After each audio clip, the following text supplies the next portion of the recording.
Hello everyone, welcome back to the RCBian Chelsea Fan TV. Well, you guys must be wondering, right? No club football, why are we here? But lots happened during the weekend, and more than that, lot of it in the whole of the month, right? August month.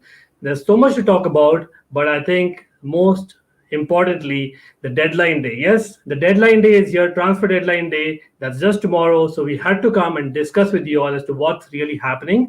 But before we start, anyone watching out there, please smash that like button so that more people can join and we have a great discussion with you all interacting as well, right? And anyone not subscribed, please subscribe as well. But for this discussion today, I have another great panel, and I couldn't have been happier because not only there is Chelsea, but also non-Chelsea fans here. So first and foremost, I have to firstly welcome the Plot Malaysia people, that is Ram and Hari. Ram, how are you? Hello. Hi, Ankit. Thank you so much for having myself and Harry on the show. It's an honor to be here. Can't wait to talk about what we're going to talk about today. Hi, guys. Absolutely. Hari, welcome as well. I know Hey, like Ankit. we've had a great discussion. I think in a couple of streams, and I had to kind of call you guys because as in perfectly fine to discuss Liverpool Manchester United with a Chelsea fan and to in fact so that's something that I wanted, as well as your views are great always. Especially thanks for coming on at a time. I think it's not really ideal in terms of the time that we are in right now in Malaysia, but yes, guys, as always, I have updated the links below. Plot Malaysia is an awesome channel. Definitely give them a follow. It's all updated. And as we say that, I have to say, because you are Liverpool and Manchester United fans, I am assuming we'll probably get different perspectives. And I'm wondering, like, how do you guys kind of get along?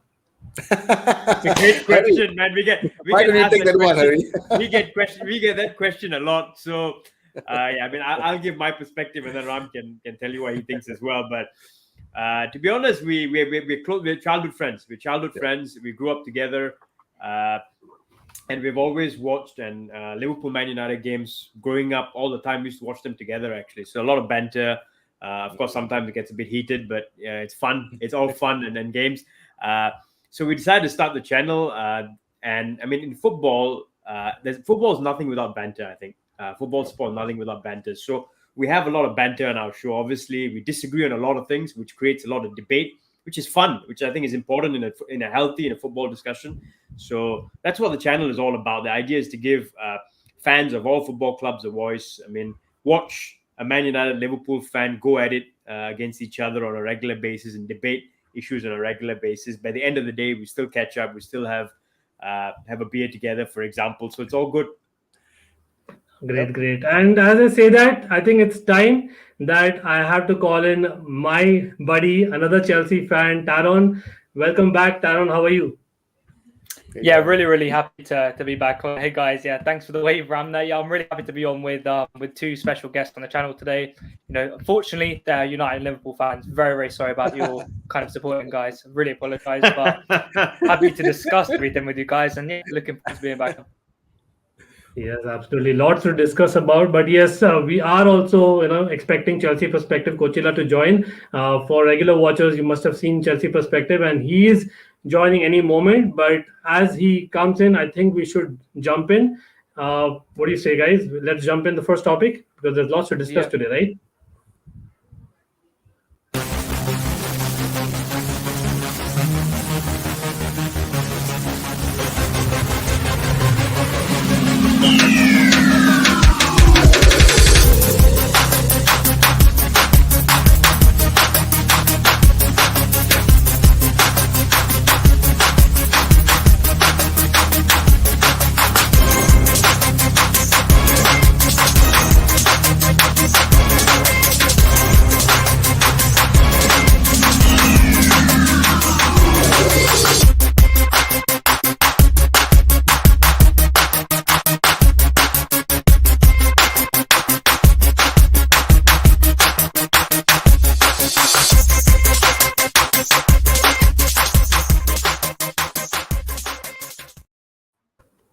Wow, some dramatic match that, right? But as we kind of play that and wait for Coachila to join us as well, hopefully any moment.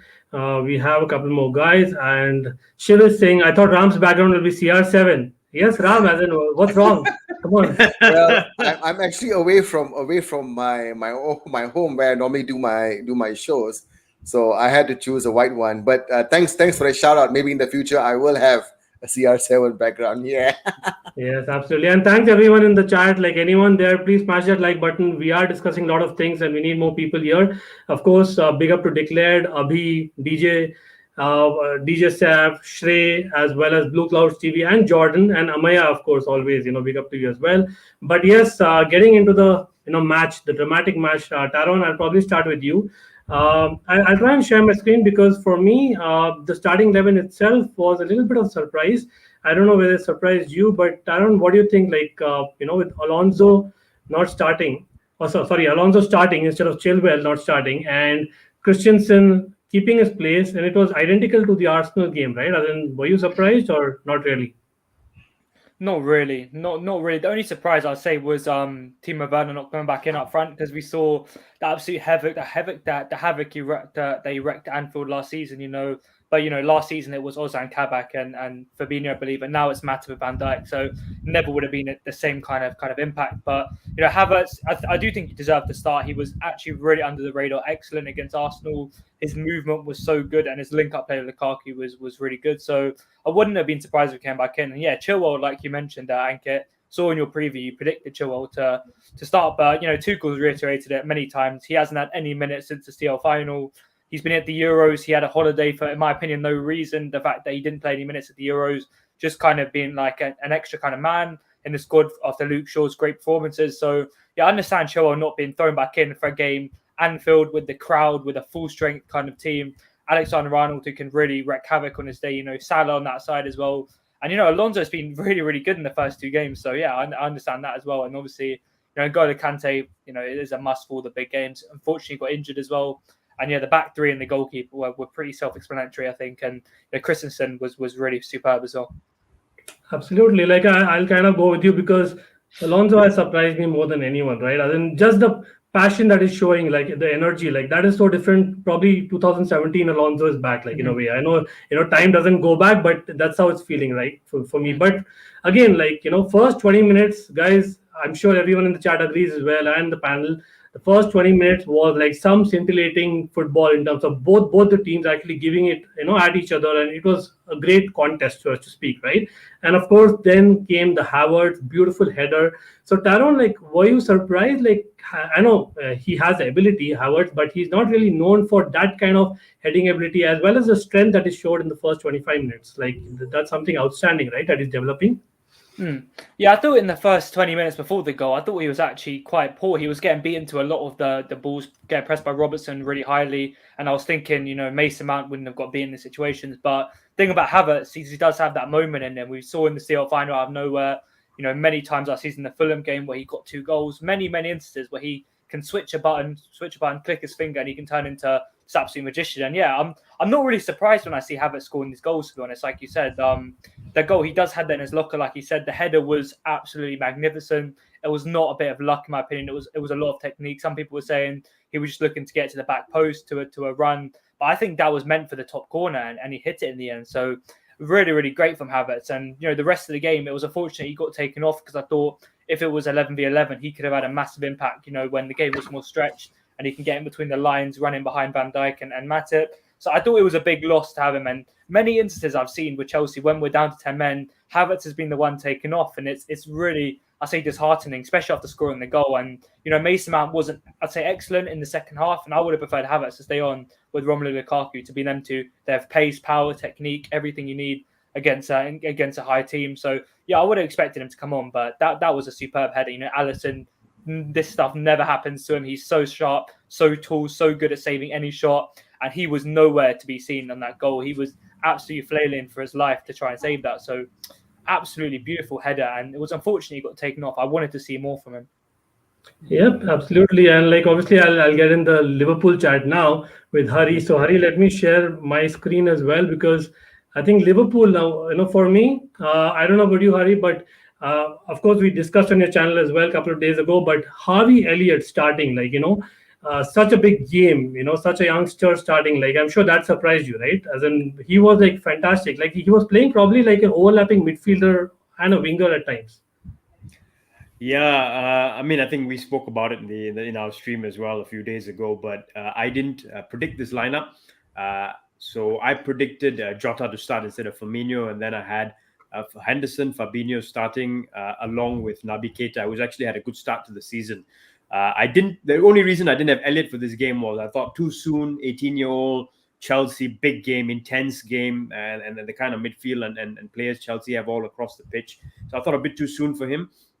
But my word, I think Klopp has got a lot of faith in this young boy. He's 18 years old. And I was worried for him at the start, but he didn't let himself down at all. I thought by the end of the game, he was Liverpool's best player on the pitch. That was my opinion. He was running the show from midfield. Not just that, I think the maturity on the guy, he picks the right passes. He doesn't dwell on the ball too long, gets the ball off quickly. He was tracking back. He was pressing from the front. He was winning a lot of tackles. So very impressed by Harvey Elliott. And I think this guy is the real deal. He's 18 years old. In my opinion, he's going to be the real deal. He's going to be a superstar for Liverpool. There's also the reason I think, and I mean, it shows you the amount of belief and faith Klopp has in him. He's picked Elliott to play on the right of Liverpool's midfield, which is actually Jordan Henderson's position, where he plays normally with Salah and Trent. And he moved Henderson to the left to accommodate Elliott on the right. And Henderson's the captain. So it says a lot, I think, about the amount of trust and belief he has in Harvey Elliott. And I think you can see what they're trying to do. The combination play between him, Salah, and Trent is actually pretty good on that right. And I think that's where we gave Chelsea the most trouble down our right. The left was actually very non-existent, and I'll come to that later, I think. But Mane and Robertson were quite poor on the night. But you could see Elliott, Salah, and Trent were combining really well down the right. And you're right, Elliott tends to drift off to the right wing. And I think that's part of Klopp's strategy. I think we spoke about it a few days ago as well. He drifts off to the right wing, leaving space in the middle for Trent to move infield. So he makes an underlapping run, and Trent becomes more of a creative midfielder then, playing inside with Elliott on the outside. So that's something they've been trying to work on in preseason, and you can see that working out in the fixtures as well. Yes, absolutely well put there, Hari. So Ram, I have to get the neutral perspective here, right? As in, obviously, we are waiting for Chelsea perspective, but I think let's get it right. I know I'll be biased, Taron will be biased, Hari will be biased. That I don't know. It's not about just the red card or the penalty. Like, in my opinion, it's the entire game. Like, I tweeted out multiple times. I'm sure people in the chat and the panel must have seen me tweeting like crazy, and that's the reason we are doing this review 2 days later, because I didn't want to do a review with those kind of pulses going. But Ram, it was basically, I think Salah kicked the ball, he didn't get a yellow. Henderson, Fabinho fouled us multiple times. And even Chelsea players, I think, a couple of them were lucky, and he probably wrongly, I think, booked Mendy and Rudiger when someone else kind of, did what they did. But I think the red card, right? As in, again, for me, it was definitely a penalty because the ball deviated. But why I'm asking is because Champions League final, if you remember, a similar moment had happened. Reece James actually was a player again. The ball hit the knee, went on to the arm, and then deviated, right? As in, it was not a penalty then. So why penalty now? Sorry, why red card now? That surprises me as well, Ankit, and of course, Taron, Chelsea fans. Obviously, in this particular game, I was rooting for Chelsea. I told Ankit as well because, sorry, Hari, but our rivalry is very, very strong in terms of on the pitch. So, yeah, I was rooting for Chelsea for this one, but to be very honest, I was surprised with the red card because it wasn't like it was on purpose. It hit his knee and then it bounced off to his arm. So I thought that was quite harsh to be given a red card because you've seen last season how difficult it was to get penalties at times. How difficult it was for referees just to take out the red card, to brandish the red card. But in this match, it looked pretty easy. And if I was the referee, right, of course, on this game, I would be thinking, why kill the game off so early? It's a big game. Chelsea with Liverpool. Why kill the game so early? So I felt maybe red card was not supposed to be a red card. I thought it was very unfair to Reece James, and so I felt maybe the result was fair in that sense that Chelsea had 10 men playing against Liverpool. So I think it was a better result for Chelsea in the end. So I think it was a good game overall. Very exciting, nail-biting. I thought overall it was Chelsea's deserved point. So good job, Chelsea. Right, absolutely, and I'm sure like Hari has a point of view. As in, I'm sure like I've spoken to a lot of Liverpool fans, but Hari, like for me, like the point is, I think again it's Taylor, Anthony Taylor. He just takes literally 2 seconds, not even 2 seconds. He just goes and looks at that still image almost, and brandishes a red card. Like I know he's been told in parallel in his ear what's happening, but that was kind of strange to me. Hari, like what's your point of view there? All right, so. From my perspective, and Klopp also said this, he said, Klopp came out and said the red card was harsh. I don't think he meant that actually, but I didn't want the red card to be shown. And the reason why was because of what happened in that second half. Because I know what it's like to play against 10 men. They sit back because you got something to play to defend. You put 9 men behind the ball, you hold out for the draw. And when you're playing 10 men especially, it's hard to play 10 men of any team in the Premier League, but you're playing 10 men against the European champions with the defenders they have, the midfield they have. It's really hard to break that down. There's no space, there's no gaps to attack. So I would have actually preferred being level with Chelsea going to the second half, 11 against 11, because I think we would have had the upper hand because we'd have scored just before halftime. There would be space for us to exploit. It would have been a good game if not. We would have attacked. Chelsea would have attacked as well, but I think it would have been more open. So from my point of view, I didn't want the red card, but I get where Anthony Taylor is coming from because according to the rules and the way they've been written, that's a red card because it's a penalty for sure. I think there's no discussion here. It's a clear penalty. But I know it comes off his thigh and to his hand, but if you look at his second movement, I think that's where my issue is with the second movement of Reece James versus this, is pushing the ball out. A normal situation, if you're in the box, what the player will do is if he hits his arm, he pulls his arm to the back.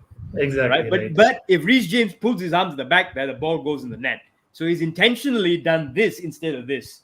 Right? See, that's the thing, right? That's an intentional movement to stop the goal, which is why for me it's a red card.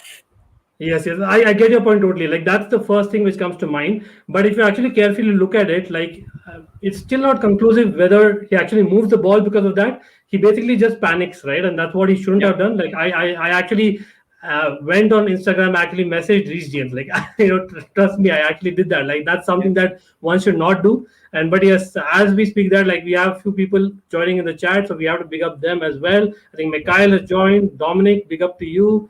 And I think Declared is saying Anthony Taylor is about to give the harshest punishment in a match with a triple punishment.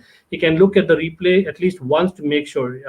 Exactly. Like for me, it's all about, the referee getting it right rather than thinking about the time because it's such a huge game. Like Ram said, he killed the game. That's the only thing. But having said that, Taron, we were down to 10 men. That is back. Against the wall, we do tremendously, as Hari said as well. Like that's when we are at our best. That's the DNA of our club, right? But with Kounde also going, like Taron, that I am a huge advocate of Kovacic on this channel. So Kovacic and maybe Alonso, like these two were probably our outlets, and that's probably did not make Liverpool attack the way they could have. Right? Do you think that's fair? Yeah, Alonso was almost playing as like a striker many times. He was always getting up for the aerial balls, and we can't rely on Lukaku 20 times out of 20 to win every single header against Van Dijk. If you think about it, Alexander-Arnold is not very good in the air, if that's fair to say. And Alonso, in my opinion, is better in the air. So it's a simple thing to instead of losing the ball to Van Dijk as often, hit up to Alonso, who's literally an absolute tank in the air, and will win more second balls and play from there. And it did work at times. And yeah, I thought Alonso was really good, even when we were down to 10 men. I thought he was one player who kept going. When we're down to 10 men, I'm going to use Arsenal again as an example. You saw many players' heads drop. They didn't look like they wanted to play in the game. They started walking around. Alonso the whole time was playing like he was playing for his life, playing for his place in the team. He knows Chilwell is steaming. He's at his heels. He wants to get back in. He needs to make use of every single minute he has on that pitch for Chelsea. And I was very impressed. There was a header where Mount got to the back post. Alonso headed it down perfectly to Lukaku. Imagine if we could have scored from that and Alonso would have got an assist. It would have been 2-1 at Anfield, down to 10 men, and that's all the media would have been talking about. So yeah, it was crazy. And Kovacic, especially, we know this guy is the CEO of getting out the press. He's a CEO of breaking out the toughest press in the Premier League. Liverpool with one less player to pass to in the front line. Still, he's breaking through. Fabinho, Henderson. I would say Harvey Elliott, but he wasn't, I think, the best presser at times. So I think Kovacic was a massive key to us not losing the ball in key areas. Even I thought Jorginho at times was panicking and just looking around, trying to look for a pass here, there. But Kovacic, every single time, if he couldn't find a pass, he'd try and break through and then find a pass. And I think that's such a big asset to have, and maybe one that Kante doesn't have. So yeah, you can look at it from both ways. Obviously, I would have preferred Kante to stay on purely for the fact that he's an absolute beast. One of my favourite players by far at Chelsea. You saw in the first half how good he was at creating, the counter-pressing chances for Mount and Havertz to break and Lukaku to score. So I thought that was a great plus for us in the first half, and it was a big loss in the second half. So yeah, both players, I say Kovacic and Alonso, were really, really key to us getting the result. And quickly, if you don't mind, speak about the red card, if you don't quickly mind. I think the point you made about the arm moving forward, Harry, is fair. And I understand why that could be a red card. But the fact is Anthony Taylor went over to the monitor and looked at a screenshot of his arm there. He didn't wait for the clip to play out. He didn't wait for him to see the movement. And the worry for me as a Chelsea fan, any fan watching football, is seeing this guy look at it for 1 second and instantly showing a red card. You see in the Serie A, in the Bundesliga, they take at least 30 seconds to wait for the clip to play out, to really give it. This is a big moment in the game. This is a massive, not even a title game, but a massive game. You don't want to spoil it. You need to be sure about the decisions you're making. You shouldn't want to give a red card. You should do everything possible to avoid it. And if he would have waited for the clip to play out and he saw the arm movement, I would have been fair enough, because I do think Reece James did move his arm towards the ball, and I can see why he panicked, and a more experienced defender would have put his arms behind his back. But the fact that he just saw a 3 second, not even 3 second, a 1 second clip and instantly sent him off, it deaded the whole game. It ruined the flow of the game. It was an attack. The first half was honestly the best football I've seen this season. And the second half was what you don't want to see, a low block against an attacking team. And it was just nervous for the whole 45 minutes. And I don't want to feel like that. It's not good for my blood pressure. I want to see an open game of attacking football. So I think I understand it. But Anthony Taylor for me is an absolute joke of a man, and he should be, petition. I hope he gets 100,000 signatures. Yes, absolutely. I think Alonso also has liked that post on Instagram, and hopefully he signed it as well. But having said that, I remember, we predicted 1-1 draw. Of course, not in these circumstances, but I think on RCBian Chelsea Fan TV as well as Dominic Rich FC, I went and predicted that, but definitely not these circumstances. I was hoping for a great game. First half was fantastic, but hopefully we get to see such games in the future without the red card, and that'll be great. And as we say that, we have Chelsea Perspective in the house. Hello, brother. How are you? Welcome back to the stream. Thank you, man. My apologies. There's stuff I had to take care of before I was able to join. Sure thing. I'm able to join, Absolutely. so to speak. Yeah. Fantastic, and big up to everyone in the panel. To Ram, Hal, nice to meet you guys, and of course, hello. my friend. Fantastic. Yes, guys. So, Chelsea Perspective also is a great channel. So please, check out the link below. And I think, if I'm not wrong, Coachila, the last time you were here, you were on the Who Am I series. And that's something that I'm sure that we'll be looking forward to the next. It's a trivia series for guys who have not checked it out. And Coachila did very well in that. And, we'll have a continuation there. But as we say that, we have discussed a lot about the game. It is a 1-1 draw. We'll take that, like I said. People in the chat are there waiting for something, which is the hot topic. So let's move on to the next section, guys.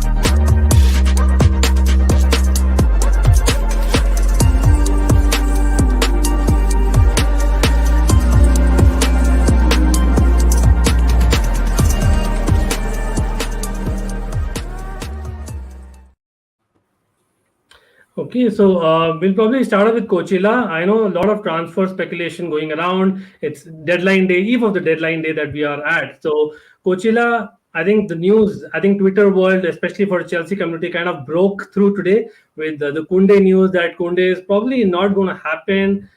People saying that it may still happen because he's kind of calling, for Sevilla to bring down the price, and they change the price, right? But Coachila, again, being a Chelsea fan from so long, in your view, is it the end of the world for Chelsea? And if no, why so? Please help us understand.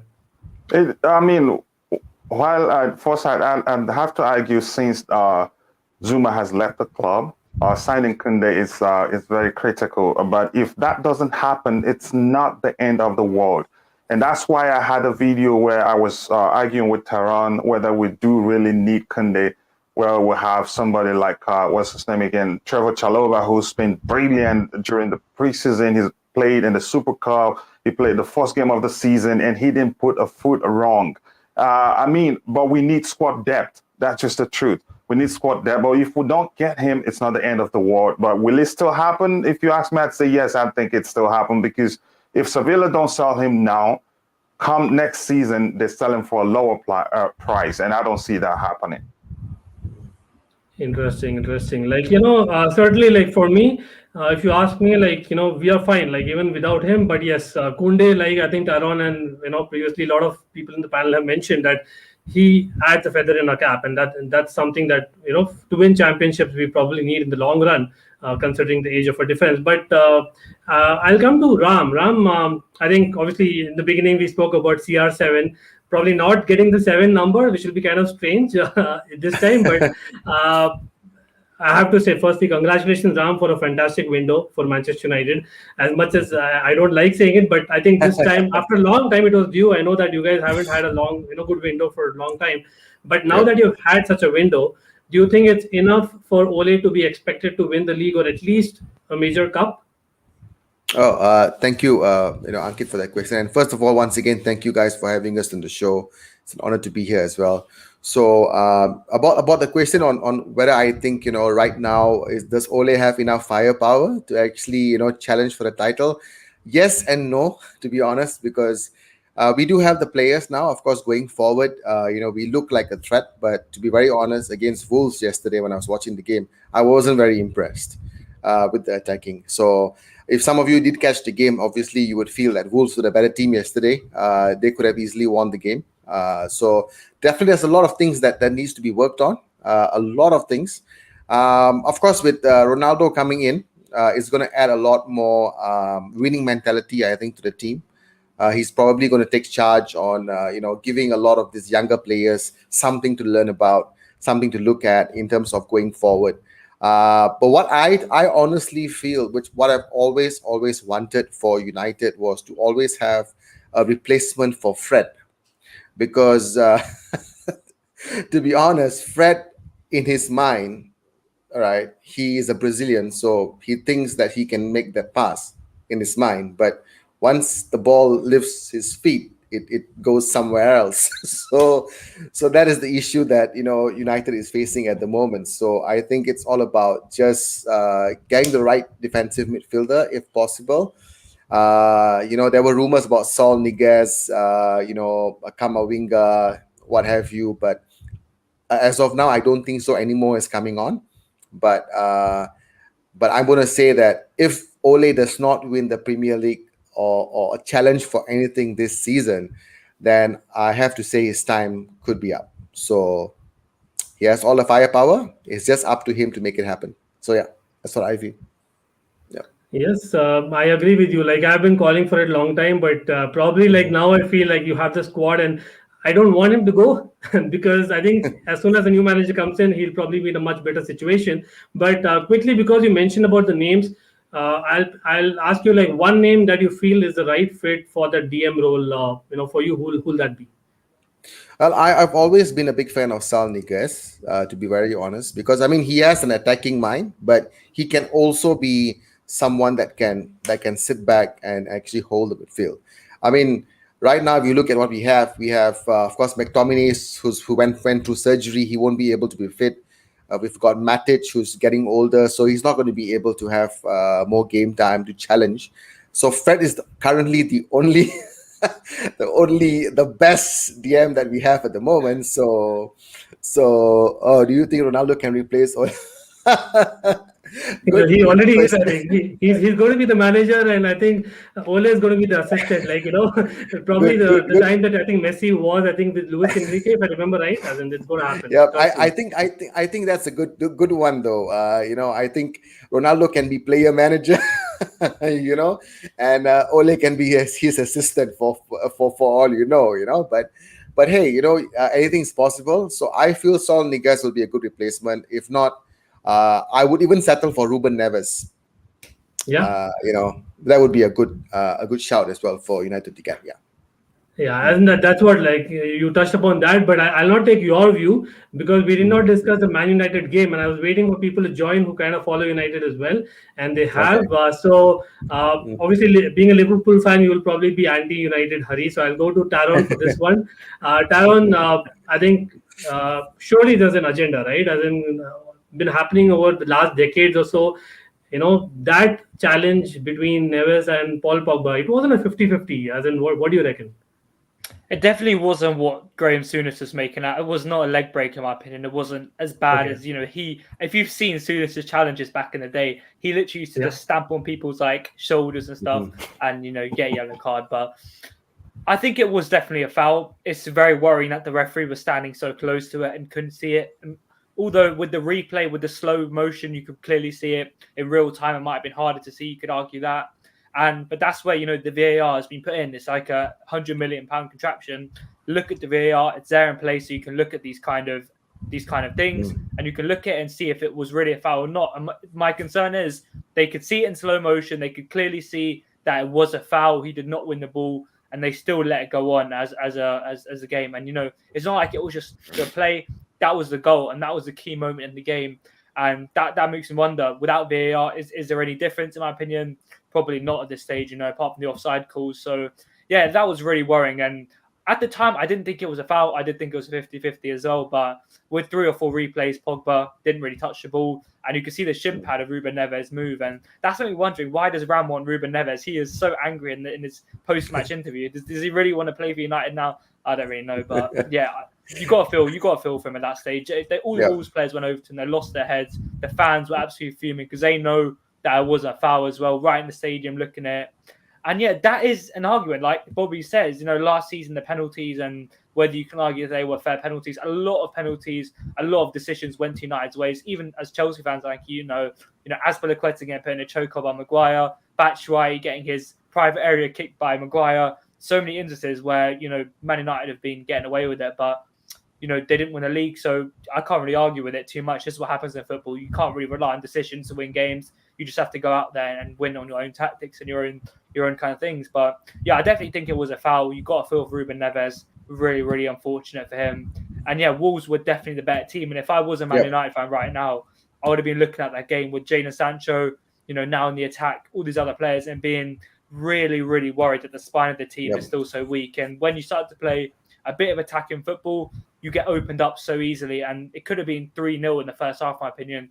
And, that definitely Roman Saiz could have scored 1 or 2 goals in that game. So, yeah, with better finishing, United could have lost. And I don't think Ronaldo is necessarily going to help that defensive kind of weakness and the midfield kind of weakness. I think they should have prioritised a Declan Rice, Tchouameni, something like that first, and then gone out for a fan signing. And I don't think that's going to help much, to be honest.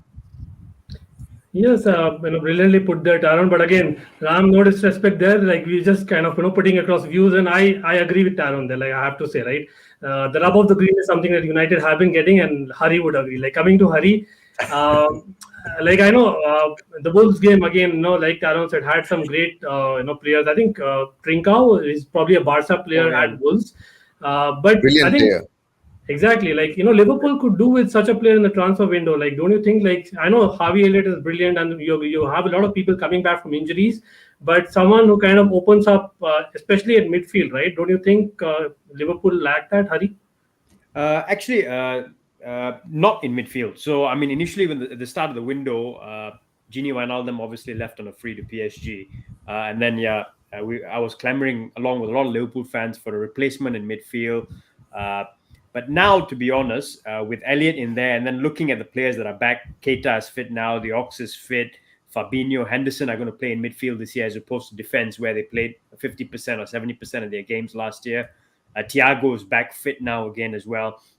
And Milner can play a few games and does a good job in midfield. So we've actually got a lot of midfielders. Curtis Jones, another promising midfielder as well. So we've actually quite well stocked in midfield now that we have defenders back. So we don't have midfielders playing in defense. what we really need is someone up top. And it's very clear from even the Chelsea game.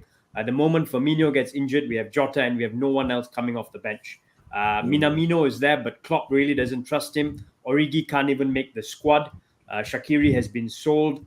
So we need someone in the forward line to come in. And actually, I was very impressed with Trincao yesterday. I thought he was a top player. The other one I quite like is Rafinha from Leeds, who I think is an absolutely brilliant player who could add a lot to us. Liverpool have been rumoured to be after Jared Bowen, who actually is a very, very good player, very promising player for West Ham as well. He can do a good backup job for Salah on that side of the pitch. And then obviously, I mean, to me, Adama Traore is a bit of a flat track bully in the sense that he's a brilliant player, but his end product, oh my God, his end product is really, really poor. And I think that's the only reason why he won't get a move to a big club. He doesn't have end product. He doesn't have end product. He has everything else to his game, but his end product is not there. He's a switch to boxing.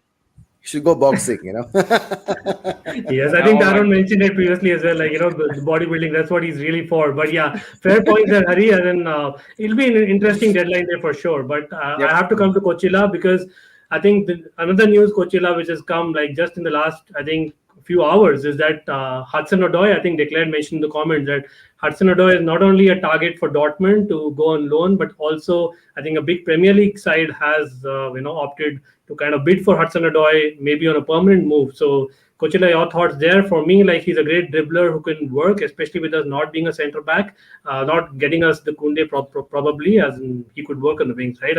What do you think? Before Coachila gets in here, let me just say something. I hope that big Premier League Cup is Liverpool, because we could do with someone like Hudson-Odoi playing in that front three, actually. So I'm hoping we are going. It's Liverpool who are a bit for us, Hudson-Odoi. That is something that will never happen in your lifetime, probably. and by the way, before I answer that question, I'd like to apologize to Harry for mispronouncing his name. I couldn't see. I wasn't able to see it clearly then, and I called him Hal. So apologies to you, Harry. No problem, mate. Now, great question right there. Colin Hudson-Odoi's situation, it's a very, very, that is sensitive one, because there's lots of sentiments attached to it, because we love our academy products, and whenever one leaves, we get all bent out of shape, crying, screaming what's going on, and we want them to stay and succeed. But before you make that decision, you have to look at things this way. Now, Callum Hudson-Odoi is not a right wing back, and that's where Tuchel likes to deploy him. And even in that position, he hardly gets minutes to play. He hardly plays.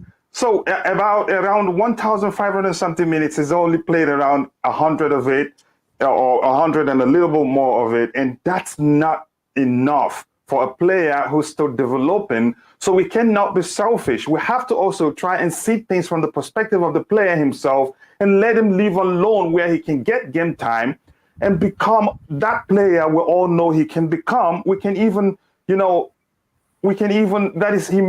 will come back a better player. I do believe that, because he's got that ability. Keeping him will be selfish because we need squad depth, and then waste a talent that we know is rare to have. And that guy is one of the most direct players we have in that team. So we should just put sentiment aside, see things from his own perspective, how it will benefit him as an individual, as a young player who's still developing. Keeping him will not help him. In the area where he wants to play, we're packed in that area, and it doesn't look like Tuchel favors him in that position. So the best option would be let the guy go, develop, then we can bring you back a better player. No sentiments aside, keeping him, I don't think it will be dwarfing his development, if you ask me. Yeah, I get you there, Coachila, but like you see here, right? As in Bobby and Mikhail have totally contradicting views. As in, I am probably with Bobby here, but you said, you have a point, Coachila, and like Mikhail is saying as well, definitely someone who can develop more. And quickly, Taron, for you alone, yes or no, or a Premier League side, what's your preference for Hudson-Odoi? Borussia Dortmund is my preference, and that's purely for the fact that I've seen a rumor saying that they do see Hudson-Odoi as a temporary Jadon Sancho replacement, which is a big role in that team. If you think about it, they have a great attacking manager right now in Marco Rosa, who did great things with Marcus Thuram and Alisson Player and Brian Bolo. So I think Hudson-Odoi could really flourish at Borussia Dortmund. that club is known for bringing young players and really making them big talents. Jadon Sancho, when he went to Dortmund, he was a talent, but he nowhere had enough minutes to be called a big player. And yeah, he became an absolute star. And now he got signed by United for 75 million. So Hudson-Odoi does need consistent game time. Yes, people want him to just come straight from the academy like Billy Gilmore, even though he's gone on loan right now, and have a great impact straight away. But purely for the fact is he can develop more by playing, regularly, week in, week out, playing with great players like Erling Haaland, Giovanni Reyna, and all these other great players. And I think when he comes back to Chelsea, we'll be ready, whether it's in the right wing-back role, whether it's in the inverted forwards role. Because right now, over Timo Werner, Tuchel loves Timo Werner, over Kai Havertz, Hakim Ziyech, Mason Mount, Romelu Lukaku now, I don't think he's going to get anywhere near enough minutes to develop how he should. And we know he is our star boy. He is going to be an absolute great player in the future. But right now, it's not helping his and it's not helping the club. No way, Spurs. Come on, remove this guy from the chat. Yeah, he's a Spurs fan. Hi, Eugene. Ban Eugene, ban him, ban the guy. No, absolutely not. So, no. So, Eugene, thanks for joining. But definitely, answer is a no. He's not going to Spurs, for sure. But yeah, welcome to the channel. But yes, Taron, the Chelsea stream. Oh my God, it's a Chelsea channel, Lockman. Come on, man. But yeah, no, definitely. I think everyone is welcome. I have to say that. But yeah, Taron, I agree with you because for me, he needs development. And if Tuchel believed in him, he would have played him anyway, right? As in because he's not playing him, and the guy does not want to play a wing back role. As in that's something which is a given. But yes, a lot of transfer talk done, guys. That actually takes us to the next section. So should we step in the final section?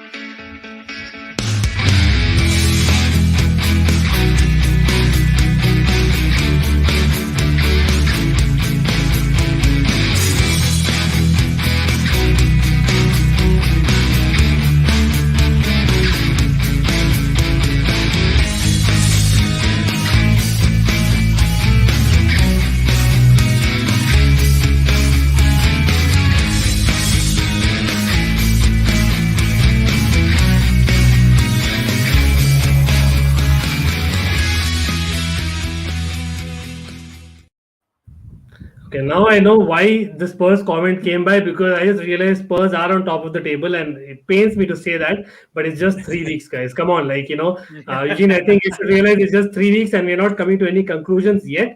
But yeah, there's a lot of great games in those 3 weeks, right? Kochila, for you, any particular game which was wow, especially with the crowd back, right? I know the Anfield first half was fantastic, but I would not call that a great game overall. But for you, any particular game you would like to highlight that really was the best? Honestly, if you ask me, I'd still go back to the Liverpool-Chelsea game. It has all the factors that define a great game. That's actually, to me, more like a derby than the Arsenal game. You understand? And given the fact that we were 10 men down and we pulled through the game without conceding a second goal, and we considered a goal given a controversial penalty. Chelsea played against 12 men. That is 10 against 12, and yet we pulled through. So that is that to me, that's the game of the week, and that's so far game of the season, if you ask me. Yeah, I think that's a fair point, definitely. But I'll come to you, Ram. Again, I know the very first game, I think it was Ayling who got a fantastic goal, against Manchester United, right? Manchester United obviously, responded with a lot of goals in that game and, further as well. For me, even Chaloba's goal, from a Chelsea's point of view, was very emotional as well as, very technically good. But any particular goal, would you say was the best of the season so far? Talking about that game, yes, of course, Ayling's got a beautiful goal. I was very happy with the match result because Bruno got a hat-trick. So definitely goal contender of the season so far would be Bruno's third goal that sealed his hat-trick. I thought that was a beautiful finish. Good assist, of course, and of course a good finish. So I thought that was a good goal. But if I had to pick a game, of course, for this game week 3, I would say Liverpool-Chelsea, definitely. Because like what Coach Ilo was saying, I thought it had all the elements of a proper derby game. Something you would see close to United, Liverpool, something you would see, that you normally would see Chelsea, Arsenal, but you didn't get this time because it was a walk in the park for Chelsea, I would say.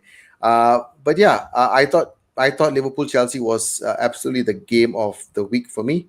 It had everything. It was saucy. It was lots of drama, lots of controversy. So I kind of like that. So yeah, it kept me to my edge of my seats, and I really enjoyed that one. So yeah. Nice, nice. I'll go with that. But coming to you, Hari, again, we've seen a lot of transfers happen already, but any particular transfer which stood out, who's already performed? I know that I think Buendia for Villa was great, but any new person, I'm assuming you're going to say Lukaku, but let's hear you out.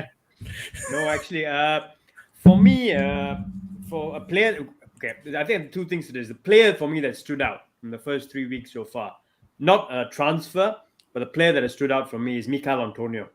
I think he started off like a house on fire for West Ham. He's been brilliant. Good shot. Getting assists, getting goals. So I think he's been one of the most impressive players of the season so far. Signing of the season so far, I'm going to go with Danny Ings, actually. I think Danny Ings is a great buy for Villa. For 30 million, they picked him up for. I think he scored 2 goals already. He's got 1 or 2 assists already. He scored probably the goal of the season so far as well. The bicycle kick that he scored. I thought that's the goal of the season contender thus far. So yeah, for me, in terms of a buy, there have been some good buys, obviously, but I think Danny Ings has stood out. Fair point. I think Bobby is commenting that Lukaku did not play well against Liverpool. As in he couldn't help it, right? He probably was by himself. Even Mount was kind of tucked in midfield, right? As in the second half. And even then, I think he had Van Dijk on the floor once. I have to say that. Sorry, no offense there, but yes. Taron, coming to you lastly, but not the least. Anyone who kind of underwhelmed, someone that you expected to do very well. I know it's just 3 weeks, but someone that you really was looking forward to, but did not turn up. Yeah, that's a difficult one. You give me the hard one there. I'm gonna have to think now. I would say Leon Bailey, but he hasn't really, played a lot. I expected a lot of him from, the days of Leverkusen. But I'm going to be really harsh around here, and I will say Jadon Sancho, and that is just purely for the fact that I thought he really, really was poor yesterday. Honestly, I agree. Every time he received the ball, I just think he looked really lethargic. He was kind of walking around the pitch defending against Nelson Semedo. Even when he went on the right and on the left, he was very, very poor. And many United fans are trying to defend him, but I think you have to be honest and think that, yes, he's had a very poor start, but he's going to be an absolute star very, very soon. It's just about the adaptation period. And you could say he's played for Man City before. He doesn't have to adapt, but he played youth football in England. He played in the Bundesliga. It is a massive, massive adaptation time. Look at Kai Havertz now. He's an absolute star now. And last season, even in the Brighton game when he first came in, he was similar to Jadon Sancho, trying to adapt to the intensity of the different leagues. And yeah, I think he will definitely become an absolute key player very, very soon. But from the first 3 games, even when he came off the bench, I think the impact is very, very little. He deserved to be subbed off for Martial, and for the expectations you have of him, last season you couldn't get him. You expected an instant impact for a guy like Sancho, but simple as that, there is a massive, massive time to get up to speed with the pace, the physicality, the fitness levels required to be a Premier League football player. And Sancho hasn't really lived up to that right now. But even for Arsenal, I might as well dig out Arsenal a little bit here. I think all of Arsenal's players have been really, really poor, and not even the new signings. I just think in general, every single player in that team needs to really look at themselves. Even Granit Xhaka's maybe he's been one player who, he's been given a new contract. He was about to go to Roma, very, very close. And he even put his Instagram, retweet something on Twitter as well about Roma. He was about to go there. And now he's been given a new 5-year deal at Arsenal. So I don't know if that's Mikel Arteta's doing or Xhaka's doing, but he does not look like he wants to be playing Arsenal, giving away silly fouls, giving away red cards. In the Chelsea game, he was really, really poor in midfield. He's supposed to be that leader to make Lokonga feel more comfortable, make him feel more comfortable in that position. But he really just put the burden on it even more. So yeah, Granit Xhaka, and I might as well say one player that's really impressed me as well. I'll say Damari Gray is one that's gone under the radar. I was going to say Damari Gray actually. Great shout. Yeah, he's been really impressive. He's been superb, and you wouldn't expect. Leicester, he wasn't amazing. He didn't really get the chance. He went to Leverkusen. Was that Leverkusen? Didn't really work out. 1.5 million, great British pounds. And he's come back and been an absolute star. And you wouldn't have expected. Obviously, Everton, they usually are known to be making big signings like, Moise Kean, Alex Iwobi, all these big kind of money signings, but they've just went for, I say, a low-key player under the radar, and it's really paid off for them. So, yeah, Damari Gray is going to be a big star for Rafa Benitez this season, and yeah, he's really impressed me.